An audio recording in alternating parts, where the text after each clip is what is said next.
With the rise of online businesses, digital startups and more companies turning to the web for customers, the internet is today's center of economy. Being a digital entrepreneur is definitely one of the hottest job titles today. And the obvious way to start earning money online, just like the real world, is still setting up shops and selling.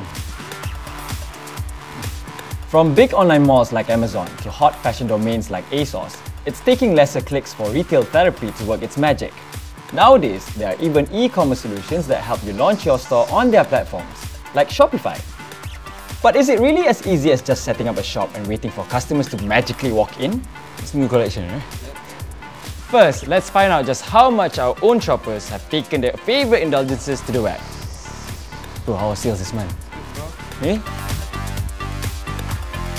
For myself, I shop twice in a month. I shop online because it's convenient, more choices, more varieties, no need to stuck in the traffic jams. I shop like every 1 or 2 months. Online shopping to me is convenient because I can do it anytime, anywhere. I don't usually shop very often, but when I do, it's because I want to get music online. I think online shopping is good because you get to compare prices, and for example, if you do online shopping for clothes, because there's no rental incurred, so the prices are definitely way better than getting it at boutiques. I only shop at like the big website lah, like Zalora. You can trust Zalora. It's enough of a challenge getting your online store set up, but that's only half the battle. Now, you have to drive customers to the site. They're not just going to show up. If you want to remain ahead of the game, it's important to constantly innovate your online marketing efforts. Luckily, there are some tried and true methods of driving web traffic that can boost your numbers, though they demand a lot of hard work and attention. Let's hear it straight from the actual players and find out how these entrepreneurs establish their label locally and internationally. We visited the boys behind one of Malaysia's best-known street clothing brands, Pestle & Mortar.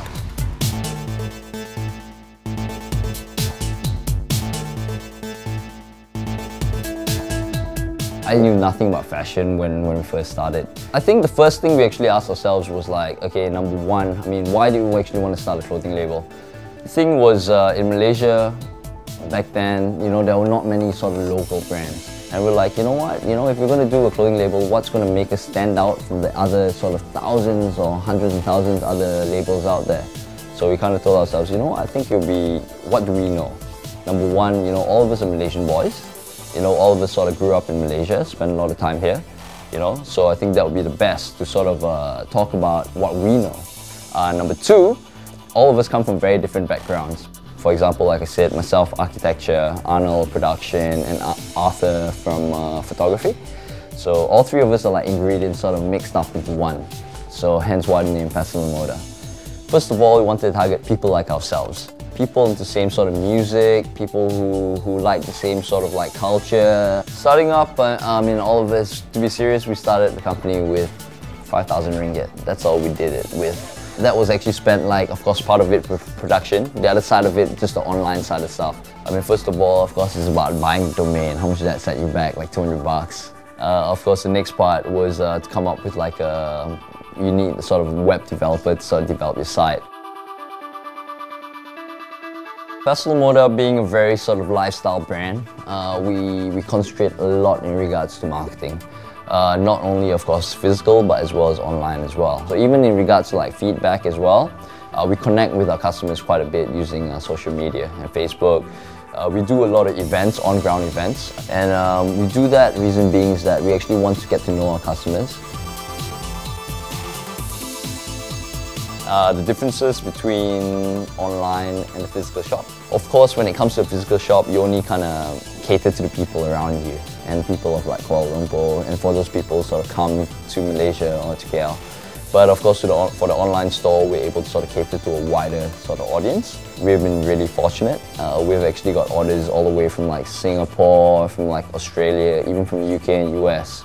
So, having that, I think you're able to sort of spread love or even the word of Pestle & Mortar to a whole worldwide audience. I think for our side at the moment, most of our customers are currently in a physical store, but our main goal is to really sort of shift that maybe at least to a 70-30, 70% online, 30% on the retail side. in Malaysia, I mean, it's really sort of growing, and I think you'll see it definitely over the next 4 or 5 years or so, that the whole online scene will be really, really strong. It's not just about selling t-shirts. It's about having the entrepreneurial vision to see the business as a whole. When it comes to merging good product quality, creative branding, and of course, cool streetwear design, Pastel & Mortar definitely has that extra edge to set themselves apart from the rest. In the next episode, we check out how e-learning is fast becoming a realistic and viable alternative to traditional education. Stay tuned!